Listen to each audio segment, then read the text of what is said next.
Beri masker dulu, masuk. Ya. Biarin.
Oh, 1, 2, 3. Iya, nggak apa-apa. 1, 2, dan 3. Ini yang kelas 1, yang baju kelas 3-nya mana, Bu? Oh, itu 2, 3-nya seragam. Oke. Baik, selamat datang di Museum Daerah Kabupaten Tulungagung adik-adik ya. Oke, selamat pagi semua. Sehat semua? Sudah sarapan? Dari SD mana? Mana? KT 1 ya. Nanti kalau saya bilang selamat pagi SD KT 1, pagi-pagi. Oh, Kauman 1, sorry. Kauman 1 ya. Oke, maaf lo ya, salah sebut ya apa. Nanti kalau saya bilang semangat pagi SD Kauman 1, pagi, yes, luar biasa itu ya. Kompak loh. Nah, anak kompak akan gue boleh percaya gitu. Oke, kuat. Oke, semangat pagi SD Kauman 1. Yes, luar biasa. Kurang kompak, yo. Semangat pagi SD Kauman 1.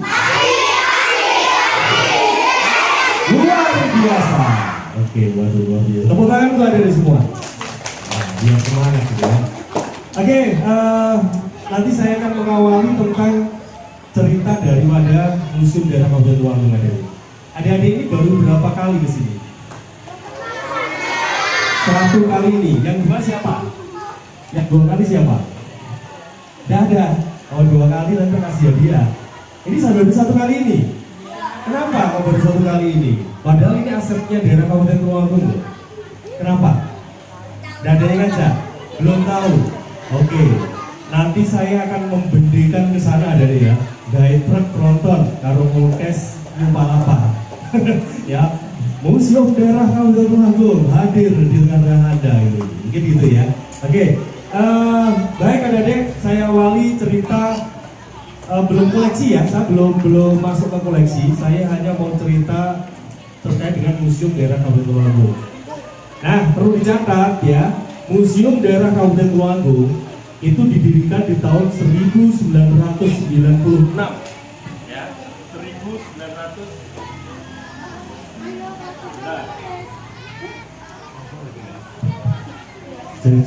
Oke, di tahun 1996. Dan dulu sebelum 1996 itu di mana? Ada di Pendopo ya, Pendopo Tulungagung. Tahu ya Pendopo Tulungagung? Oke. Karena aksesnya sulit, artinya sulit itu bukan berarti semak belukar, alas bukan, bukit bukan. Tetapi karena Pendopo itu dulu rumah dari Bapak Bupati yang rumah dinasnya, akhirnya akses untuk kunjungan itu terbatas. Ketika ada acara Bapak Bupati, terbatas juga, nggak bisa masuk. Ya, akhirnya direlokasi di sini, diboyong ke sini di tahun 1996. Nah,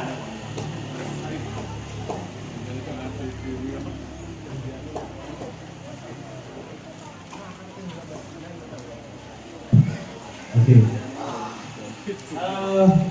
Dulu namanya bukan Museum Daerah Kabupaten Tulungagung. Dulu namanya Balai Penyelamatan Kepurbakalaan Kabupaten Tulungagung. Ya, di tahun 1996 itu belum Museum Daerah Kabupaten Tulungagung. Maaf, ini baterainya habis, mau dibelikan ya. Nah, di tahun 2012 adik-adik ya, ada perubahan lagi. Sebenarnya di tahun 2005 dari Balai Penyelamatan Kepurbakalaan itu dirubah menjadi Museum Daerah Hutan Tuagung. Nah, di tahun 2012 dirubah namanya menjadi Museum Wajakensis. Ya, di tahun 2012 dirubahlah museum itu menjadi Museum Wajakensis, dan itu bersamaan dengan penyematan nama public place salah satu di Kabupaten Tuagung itu terminal. Ya, terminal sekarang ada tahu terminal apa ini namanya? Terminal apa? Tadi saya lewat kan? Iya, itu namanya terminalnya apa?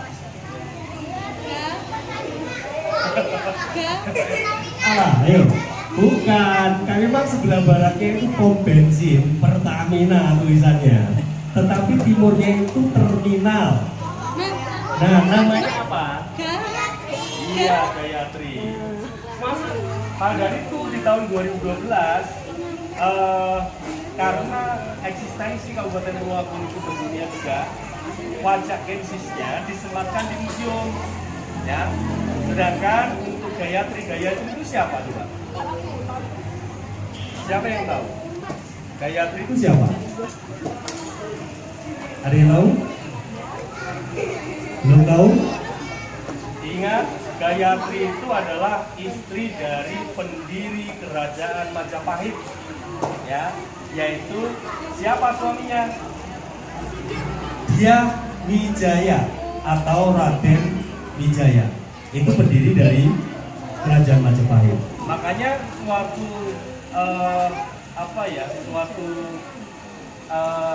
penghargaan juga kenapa Tulungagung dipilih oleh Gayatri untuk dijadikan sebuah pengakuannya di sini, penempatan abu, ya. Nah, makanya Tulungagung perlu berbangga diri juga, ya. Nah, kita lanjutkan. Adik-adik belum tahu loh bentuk dari manusia prasejarah. Nah, di sebelah selatan adik-adik sekarang dilihat. Hadapnya ke sini. Hadapnya sana. Hadapnya ke selatan. Dek, ya hadapnya ke selatan.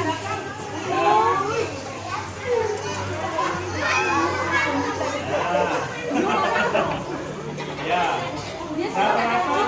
rata-rata pengunjung untuk teman-teman SD itu pasti akan tertawa ketika melihat replika dari manusia prasejarah.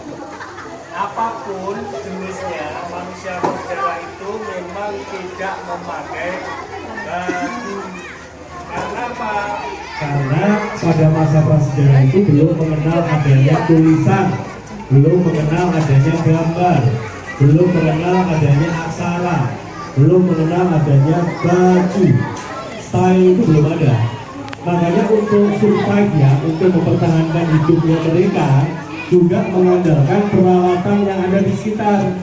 Nah, berhubung manusia prasejarah jenis di Homo sapiens wajakensis itu survive-nya di pesisir selatan, di Tebing ya, di Gamping, peralatannya menggunakan batu. Nah, kapak juga dari batu.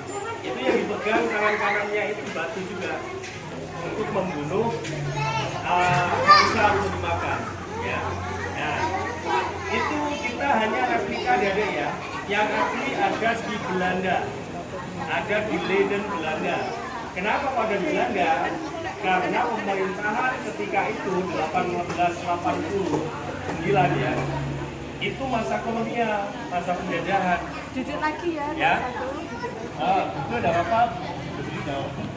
Oke. Jadi ada di Leiden Belanda, ya. Sekarang ada di Leiden Belanda di Museum Leiden. Nah, baru-baru ini dari Bapeda ya, Bapeda Tulungagung itu mendapatkan hibah replika tengkorak manusia prasejarah. Nah, sekarang kita beralih ke sini. Ini apa dia? Menyebutkannya apa ini? Patung atau arca? Patung atau arca? Ini disebut dengan arca adik-adik. Maka dari itu adik-adik nanti sepulang dari museum harus bisa membedakan mana arca, mana patung. Arca itu sudah dikategorikan benda cagar budaya minimal 50 tahun dan di situ memiliki nilai sejarah, nilai penting tentang jati diri bangsa, ya. Nah, di situ kita bisa bedakan sebenarnya sama adik-adik, antara patung sama arca itu sama-sama buatan manusia. Cuma apa bedanya? Arca itu memang dikultuskan. Jadi dulu itu untuk media keagamaan, ya, untuk mencari Tuhan. Tapi kalau patung itu karya manusia untuk karya seni saja, ya. Adik-adik nanti kalau pergi ke bulan pergi, ya, artinya di jalan ada monumen-monumen, itu arca atau patung? Itu patung, ya. Tetapi ada arca yang ada di tengah-tengah jalan, bukan tengah jalan, tabrai wong ya, di pinggir jalan. Ketika masuk kota Tulungagung, yang barat itu di Lebu Peteng, yang selatan di Beji, Tamanan, yang di timur dekatnya Bravo, yang di utara itu dekatnya Masjid Kedungwaru. Itu ada dua arca Dwarapala, bukan arca bentung ya. Kita nanti punya salah satunya juga, ya. Nah, ini adalah arca Buddha. Tadi adik-adik sudah paham ya. Ini adalah arca Buddha. Nah, adik-adik nanti kalau pergi ke Candi Sanggrahan, ini adalah koleksi dari Candi Sanggrahan yang belakang ini, 5 arca Buddha ini, ya. Jadi di situ diselamatkan dibawa ke museum. Kenapa? Karena menghindari satu kerusakan, 2 pencurian. Nah, kerusakan ini sebenarnya tidak boleh ada di mencoret-coret di sini, gitu ya. Nah, itu tindakan yang tidak boleh. Ya. Nanti kalau ada yang baca di sana, itu ada peraturan undang-undangnya. Nah, itu ada dendanya juga. Nah, ini arca Buddha kok ada berapa ini coba? Dihitung. Ada 5 kan? Nah, 5 itu menunjukkan sifat mudra dari Buddha. Nah, sifat mudra itu apa? Gestur tangan yang berbeda dari. Ya, intinya kalau kita simpulkan dari 5 gestur sifat mudra itu melambangkan intinya menghindari atau menolak iri dengki, ya, nafsu serakah dari sifat-sifat manusia. Nah, itu. Nah, kalau Buddha sendiri ini ya sebenarnya kalau ceritanya itu adalah Siddhartha Gautama. Ya, Siddhartha Gautama itu putra mahkota di kerajaan Kapilawastu, sekarang negara Nepal. Ya. Nah, Siddhartha Gautama itu selama dalam kandungan sudah diramalkan bahwa nantinya akan menjadi seorang Buddha, seorang yang sudah mendapatkan dharma, ya. Tetapi harus melewati 4 fase kehidupan. 1 melihat orang yang meninggal, 1 melihat orang tua, 1 melihat orang sakit, yang keempat melihat petapa.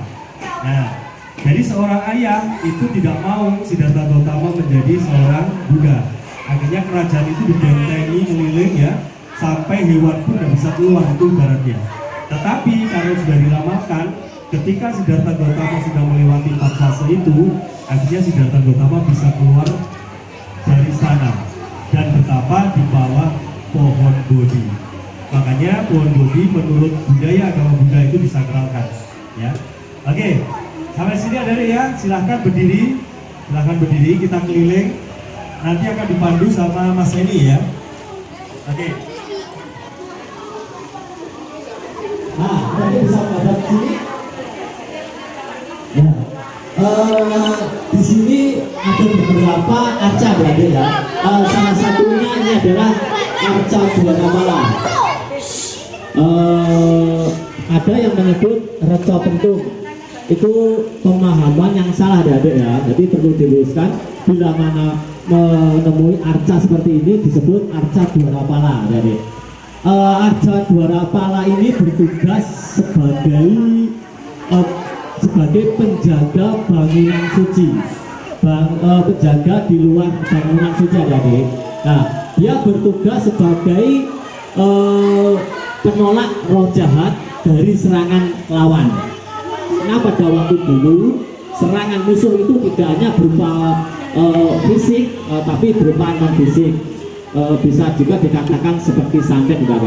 Nah, ini biasanya di depan candi adik-adik, dan di Tulungagung ada arca Dwarapala di 4 penjuru kota yang melindungi titik tengah dari pendopo Tulungagung. Nah, arca itu ada di, kalau sebelah barat itu jembatan Lembu Peteng, sebelah selatan itu perapatan Kamanan, yang sebelah timur ada di dekat Bropo, dan yang utara ada di Tanon dekat KUA Tegubaru. Oke, koleksi berikutnya adalah arca kera.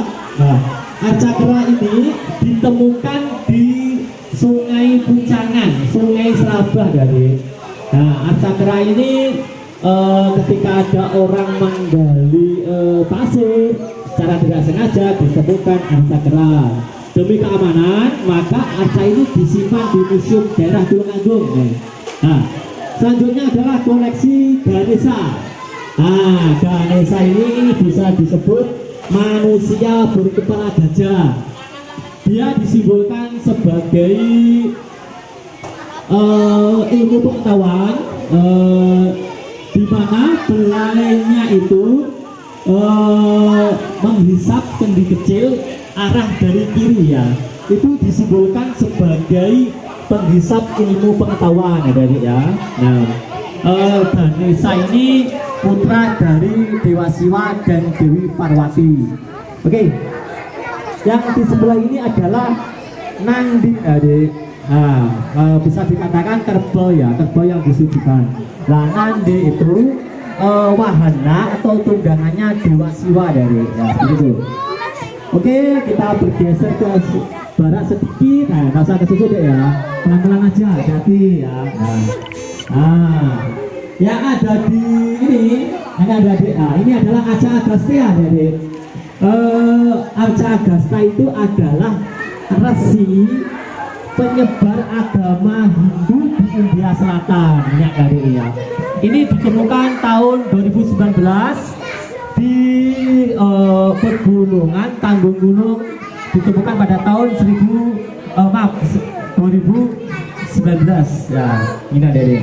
Nah, ini bisa dikatakan penyebar agama Hindu. Oke, berdiri ada nih. Nah, kok belum? Suka ya?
Ini sampean bos. Di kafe seenggaknya para menunggu.